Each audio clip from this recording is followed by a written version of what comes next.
Have you ever thought about a seed? Good seeds are little things that, if planted at the right time, the right place, and are tended to, become huge blessings down the road. Whatever seeds you're sowing today, seeds for your future, for your family, for your faith, or for actual food, you're at the right place. Welcome to the Sowing Seed Podcast. Now, here's your host, a man who has so many onion stories it will make you cry, Matt Miller. Sitting here in my office, Midnight is on my lap. Toothless was just here on my lap a few minutes ago. Just a little cat update. Many of you probably saw the video on Instagram or Facebook. And if it's not on the YouTube channel, the Sowing Seed Podcast YouTube channel, I'll add it. But we ended up extracting, we've got 3 cats that are outside cats that their mother adopted us several years ago. We called her Bob. She was named that from one of the kids. And so Bob was an addition to our family that within a couple of weeks of her showing up, and she ended up having babies. And one of them took off and probably was killed somewhere along the way, I'm guessing, by a coyote or who knows what. But the other 3, Theo, Tiger, and Squirt being the female, Theo and Tiger both being boys, have had the run of our place for 3+ years now and help us keep the critters down. They're regularly catching mice and snakes and the occasional bird, which I'm not happy about because I love seeing all the birds around. Get that from my dad. Anyway, we ended up extracting a bot fly or a gad fly from the side of Squirt here a couple of weeks ago. Amy was petting her outside as she was feeding the cats, and she felt kind of a lump on her side, and then she felt it more, and the lump was moving. And essentially it was a larva for this gadfly. Evidently they're a big issue with cattle oftentimes.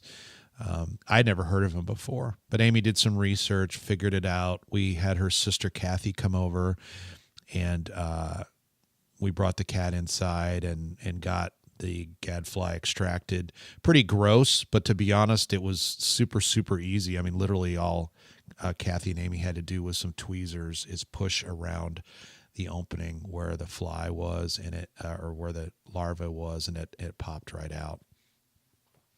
Pretty wild. If you look at the video, it's kind of squirming around on the towel that we had laid on the kitchen counter to have Squirt on while we were performing the procedure. We used some, I don't remember what it was, to clean the opening, and then we let Squirt go back outside, and you couldn't even tell today that she had that. It's completely healed, and she's off doing her thing like she always does. Now, that's those 3 cats. The 2 inside, Toothless and Midnight, now that the broilers are down the hill, because they were in the garage off my office for the first several weeks until they got their feathers, we decided to open up the garage off and on to the cats so that they would have someplace else to roam. We would have a place outside of my office where their litter box and food could be kept. It would alleviate some of the smell, and also just some of the litter and all that tends to get kicked up, as they're using the litter box and all that. So they've been out there back and forth for the last week now, and that has been a huge blessing. In fact, yesterday we had training here for some of our new franchisees come down from the Kansas City area, and we were able just to close them up in the garage all day, and that way they weren't interrupting things in the training we were doing. and it's given them more space, which gives me more space to where I don't feel like they're underfoot all the time. Would still love to find some place to give them away to, but I gotta be honest, they are the sweetest two cats I've ever come across. And man, talk about just wanting to nuzzle and purring. And so anyway, I melt, and that's saying something coming from the guy who vowed when he was younger he was never going to be a cat guy, always a dog guy. So that's an update for the cats, or with the cats here at EIEIO. The 3 outside continue to do their thing, and the 2 inside have bigger pastures that they can roam. Man, I would love to let them outside, but I know the other 3, because of how territorial they are, would run them off in no time. And Toothless and Midnight would be out on their own. So anyway, I'm a sucker. And so there's an update.